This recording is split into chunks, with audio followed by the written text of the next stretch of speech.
परिणाम की उपासना किए और मां साताक्षी हरिश्चंद्र का जीवन का आधार मां साताक्षी कुल देवी उनको दर्शन दे करके उनकी सारी मनोकामना को पूर्ण की। भगवान वेदव्यास जी राजा जन्मेजय से कहते हैं, हे जन्मेजय, अब मैं एक प्राचीन कथा आपको सुना रहा हूं। हे जन्मेजय, पूर्व समय में दुर्गम नाम का एक दैत्य रहता था। वह दुर्गम दैत्य हिरण्याक्ष के वंश का था, बड़ा शक्तिशाली।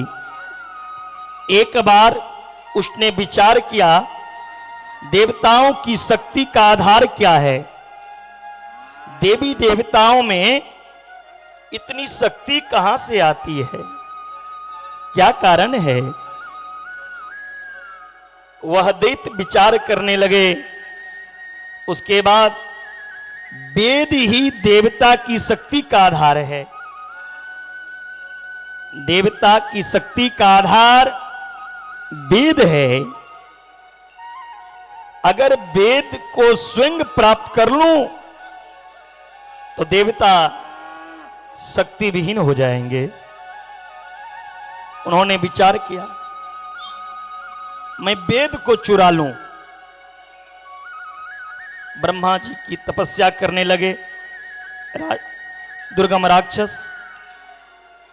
ब्रह्मा जी प्रसन्न हो गए और दर्शन दिए। ब्रह्मा जी कह रहे हैं, वेदान देहि सुरेश्वरा, मांगो क्या चाहते हो। वह दैत्य ने कहा, हे विधाता, अगर आप देना चाहते हैं ना तो मुझे वेद दीजिए, और कुछ नहीं चाहिए। ब्रह्मा जी ने दुर्गम दैत्य को आशीर्वाद दिया और अंतर ध्यान हो गए।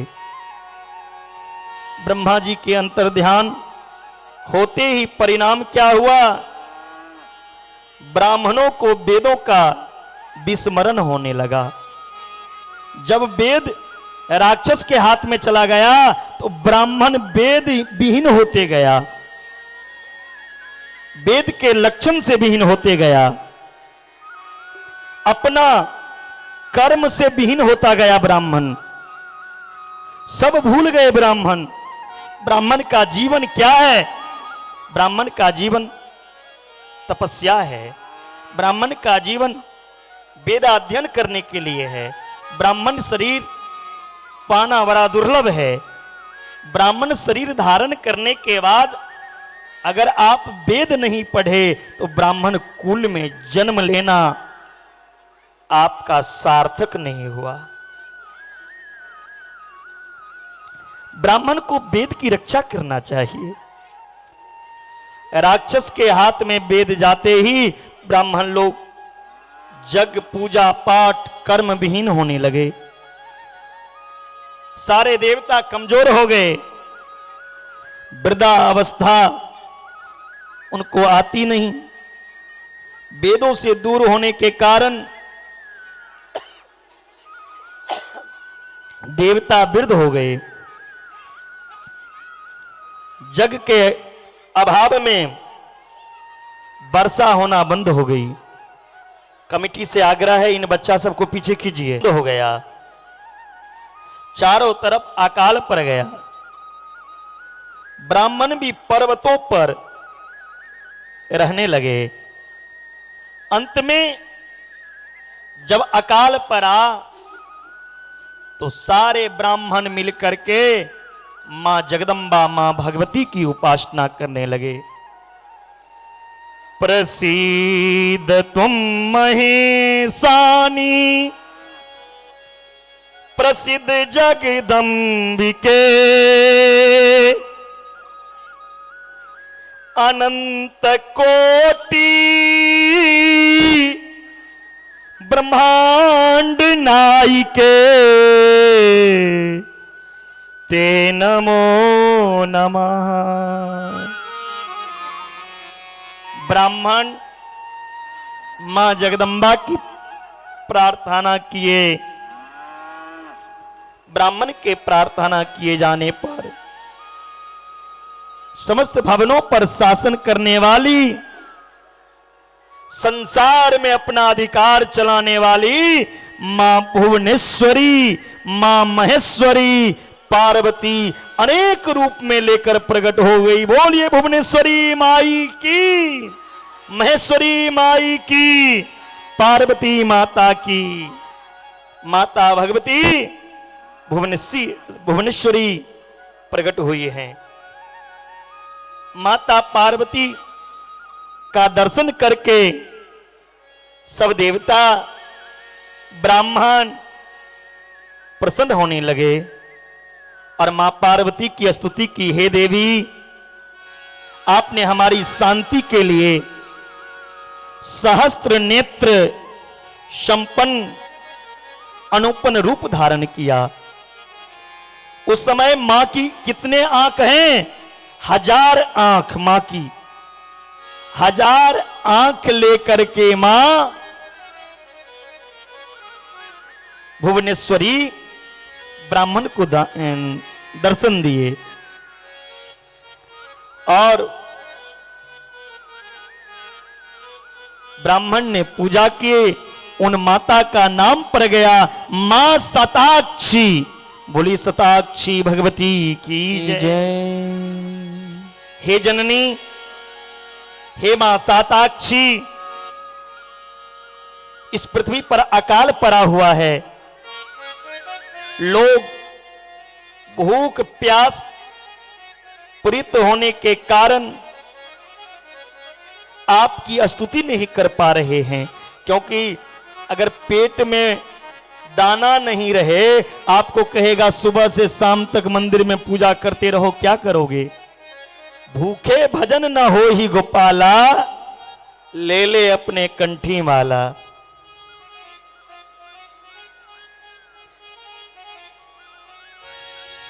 भगवान यह नहीं कहते हैं आप भूखे रहो। भूखे रहने से भगवान नहीं मिल जाता। अच्छा, कौन कौन व्रत किए हैं जरा हाथ उठाइए तो। अच्छा, व्रत करने से भगवान मिलता है? व्रत से आपका शरीर पवित्र होता है, विचार पवित्र होता है, बल्कि भगवान की प्राप्ति नहीं कर सकते व्रत से।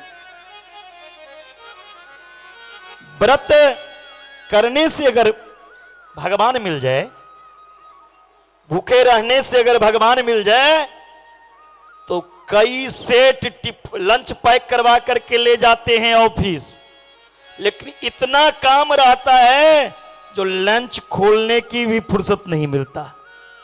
क्या उनका व्रत नहीं हो गया? और तो और आज भी हमारे देश में कई घर में ऐसी गरीबी है जो सुबह से शाम तक मेहनत करेंगे, शाम में धन कमा करके लाएंगे तो उनके घर में शाम में भोजन बनेगा, तब वो खाएंगे। व्रत का मतलब है संकल्प। जिस रोज आप भूखे हैं उस रोज अच्छे कर्म करने का संकल्प लो। आपकी मन मानी विचार के द्वारा किसी का बुरा ना हो। व्रत कर ले और किसी को गाली देना शुरू कर दें, किसी की निंदा करना शुरू कर दे, ऐसी व्रत करके कोई फायदा नहीं मेरी मां। व्रत करना है तो अच्छे कर्मों का व्रत करो, सत्य बोलने का व्रत करो, सत्कर्म करने का व्रत करो। भूखे रहने से आपका कल्याण नहीं होगा। पूरे दिन भूखे हैं और शाम में पड़ोसी से लड़ाई शुरू हो गई, ऐसी व्रत मत करो। दुर्गा सप्तशती में भी वर्णन आया है, नीराहारो यथाहारो तो मनस्को समाहितो। अन्न जल त्यागने से माता रानी आपको प्राप्ति नहीं मिल जाएगी।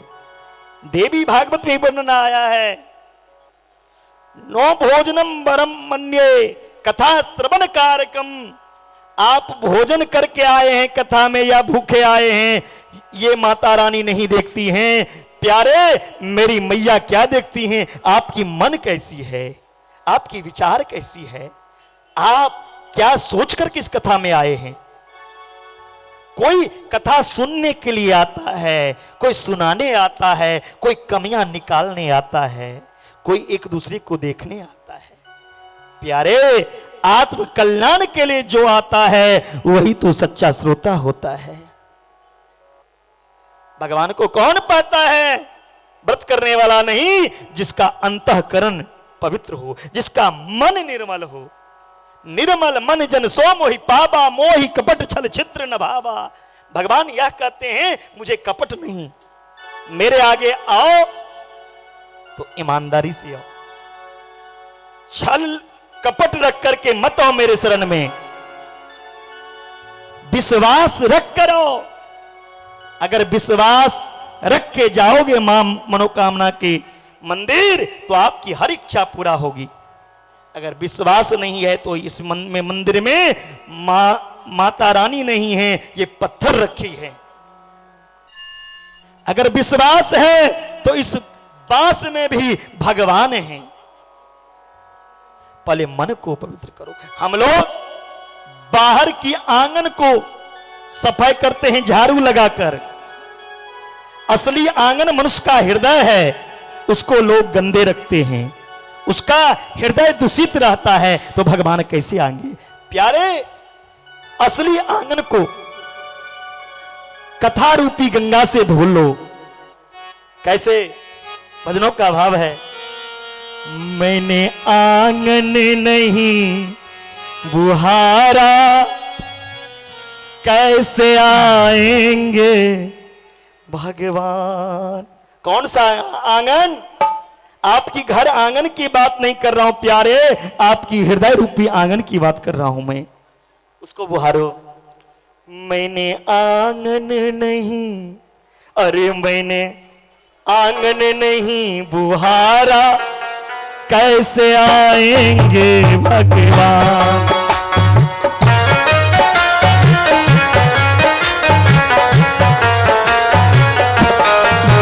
मैंने आंगन नहीं बुहारा, कैसे आएंगे भगवान। मैंने आंगन नहीं बुहारा, कैसे आएंगे भगवान। कैसे आएंगे भगवान, कैसे आएंगे भगवान। उठाइए लंबे लंबे दोनों हाथ, सब समझिए कि हम ताली बजा रहे हैं, और ताली के साथ साथ हम आंगन माता रानी के जो है रास्ता उनको साफ कर रहे हैं। सब दोनों हाथ ऊपर करके। मैंने चंचल मन न संभाला, कैसे आएंगे भगवान। मैंने चंचल मन न संभाला, कैसे आएंगे भगवान।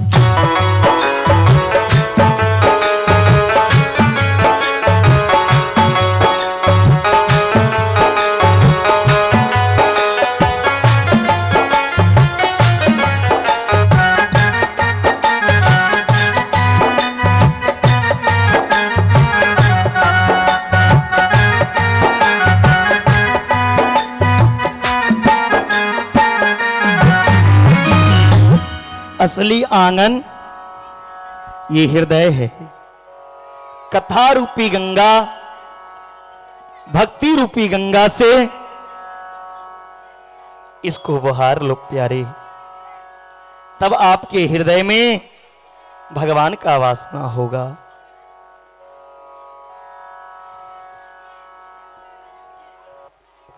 वेद के विपरीत कोई कार्य नहीं करना चाहिए। हे जननी, मैं अत्यंत भूख प्रीत होने के कारण आपकी स्तुति करने में सामर्थ्य नहीं हूं, क्योंकि मेरे शरीर के अंदर कोई दाना नहीं है।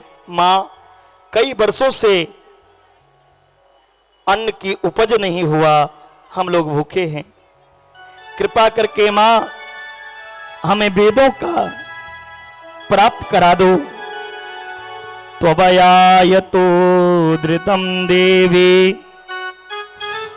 सताक्षी त्वं ततो भव क्षुधा पीडिता माता अस्तो तुम शक्तिर्न चातिना। माता पार्वती प्रसन्न हो गई। माता पार्वती प्रसन्न हो गई और उन्होंने भक्तों और देवताओं को अनेक प्रकार का स्वादिष्ट फल दिए हैं। पशुओं और अन्य जीवों के लिए भी मां ने भिन्न भिन्न प्रकार के वनस्पति प्रदान की। जीव जंतु सब आनंदित हो जाए, सबके लिए मां ने आहार प्रदान की। मां का नाम पड़ गया शाकंभरी। बोलिए शाकंभरी भगवती की जय। जब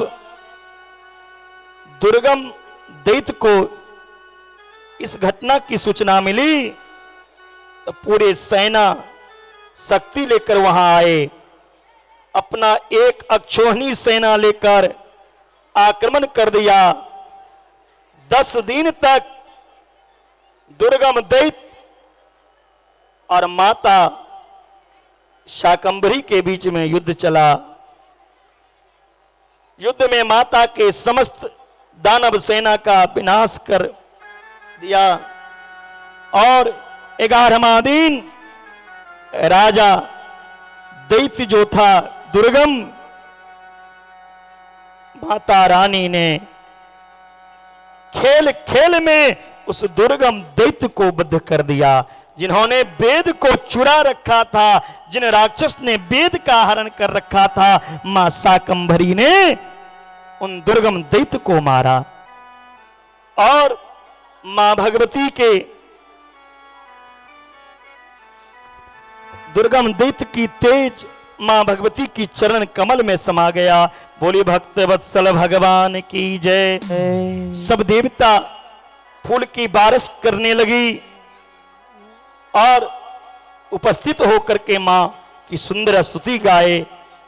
अनंत कोटि ब्रह्मांड जननीम दिव्य विग्रहाम ब्रह्म विष्णुवादि जननीम सर्वे भावे नता वयम कुर्यात मंदोदनम सकलेश्वर सदया परमेशानी सताक्षिं मातरं विना।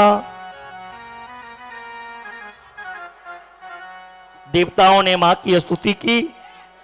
भगवती ने वेदों को दैत्य से लेकर देवताओं को दिया। सब ब्राह्मण प्रसन्न हो गए। अब भगवती कहती हैं मेरे हाथों से दुर्गम मारा गया है, इसीलिए ध्यान देना।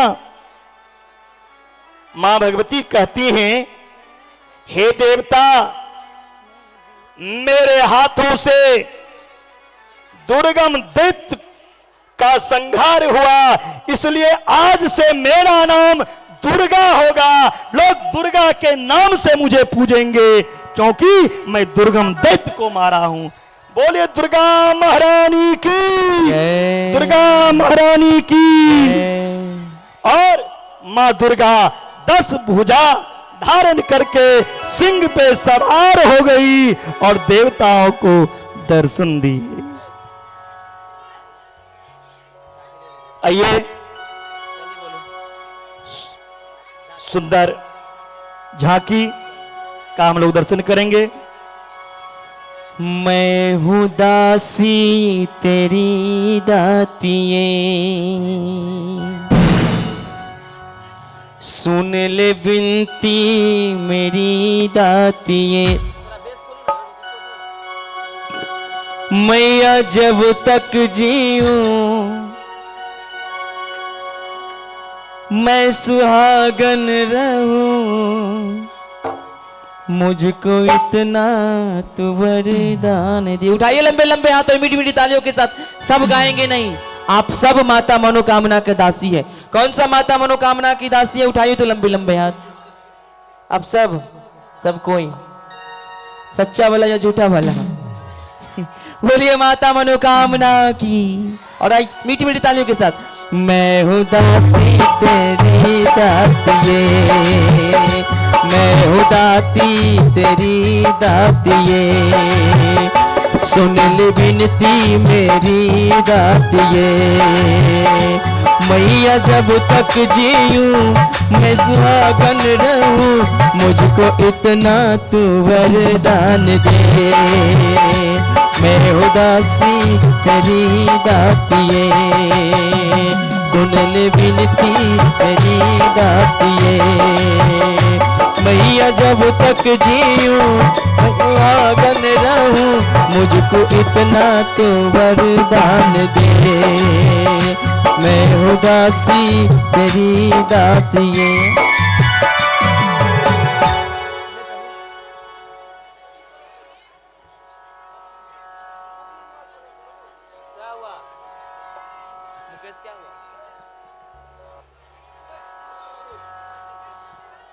बोले सच्चे दरबार की जय।